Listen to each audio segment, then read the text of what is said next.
ഇവിടെ ജനം T വിക്കെതിരെ പ്രകോപനവുമായി CPM നേതാവ് P. ജയരാജൻ. ജയരാജന്റെ കൊടുങ്ങല്ലൂർ ക്ഷേത്ര ദർശനം ജനം TV വാർത്തയാക്കിയതാണ് പ്രകോപന കാരണം. കമ്മ്യൂണിസ്റ്റുകാർക്ക് ആരാധനാലയ സന്ദർശനം നിഷിദ്ധമെന്നാരോ ജനം TVയെ തെറ്റിദ്ധരിപ്പിച്ചെന്നാണ് സമൂഹമാധ്യമത്തിലെ വിമർശനം.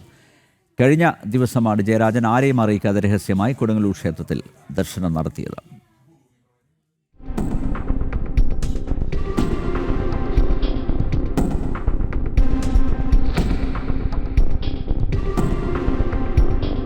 ആരെയും അറിയിക്കാതെ ജയരാജൻ നടത്തിയ ക്ഷേത്രദർശനം ജനം TV വാർത്തയാക്കി. ഇതിന് പിന്നാലെയാണ് പ്രകോപനവുമായി ജയരാജൻ രംഗത്തെത്തിയത്. സനാതനികളുടെ ഹിന്ദുത്വ വഴികൾ എന്ന തലവാചകത്തോടെ ഫേസ്ബുക്കിൽ എഴുതിയ ലേഖനത്തിലാണ് ജനം TVക്ക് വിമർശനം. കമ്മ്യൂണിസ്റ്റുകാർക്ക് ആരാധനാലയ സന്ദർശനം നിഷിദ്ധമെന്ന് ആരോ ജനം TVയെ തെറ്റിദ്ധരിപ്പിച്ചെന്നും ഫേസ്ബുക്കിലൂടെ ജയരാജൻ വിമർശിക്കുന്നു.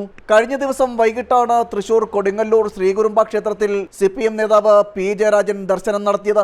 ആരെയും അറിയിക്കാതെ നടത്തിയ ദർശനം പരമരഹസ്യമായി സൂക്ഷിക്കണമെന്ന് ദേവസ്വം ബോർഡ് ജീവനക്കാരോട് ആവശ്യപ്പെടുകയും ചെയ്തു. ജയരാജൻ ക്ഷേത്ര സന്ദർശനം നടത്തുന്ന ദൃശ്യങ്ങൾ സഹിതം ജനം TV വാർത്തയാക്കി. ഇതോടെ പ്രകോപിതനാവുകയായിരുന്നു. നിരന്തരം ഹൈന്ദവ ആചാരാനുഷ്ഠാനങ്ങൾക്കെതിരെ വിമർശനം ഉന്നയിക്കുന്ന കമ്മ്യൂണിസ്റ്റ് നേതാവാണ് P. ജയരാജൻ. പല CPM നേതാക്കളും ആചാരലംഘനവുമായി നേരത്തെ രംഗത്തെത്തിയിരുന്നു. നിരന്തരം ആചാരങ്ങളെ ലംഘിക്കുകയും സ്വാർത്ഥ താല്പര്യം വെച്ച് ക്ഷേത്ര ദർശനം നടത്തുകയും ചെയ്യുന്നത് ജനം TV തുറന്നു കാട്ടിയതാണ് ജയരാജന്റെ പ്രകോപനത്തിന് കാരണം.